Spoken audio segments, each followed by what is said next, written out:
За энэ парламентын гишүүний ёс зүйтэй холбоотой асуудал дээр биднээс бас нэг эндүү ойлголтуудаа засах хэрэгцээтэй байгаа юм билээ. Парламент дээр бүхий улс орнуудын парламентын гишүүний ёс зүй гэдэг зүйл дээр хоёр зүйлийг л их чухал болгоод юм билээ. Нэгдүгээрт нь ард түмний нэрийн өмнөөс гүйцэтгэх мэдлийг буюу засгийн газрыг хянахж байгаа гишүүд ямар ёс зүйтэй байх тухайг маш нарийн зохицуулж өгд юм байна.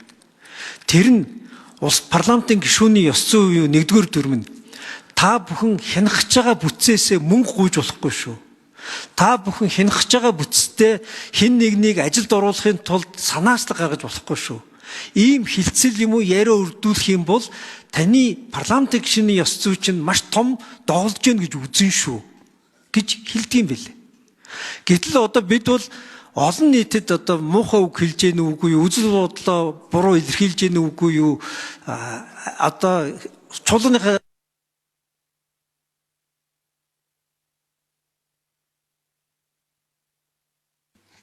За нэмж хариулъя. Бямцэг дарга.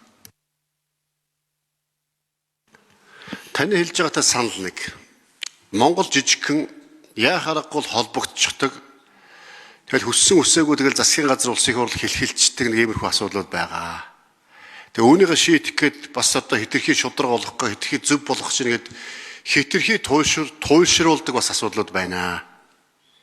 Тийм болохоор одоо бас амьдрал дээр бас одоо аль болох одоо таны хэлж байгаа зарчим руу бас нийцүүлэх нь зөв байх.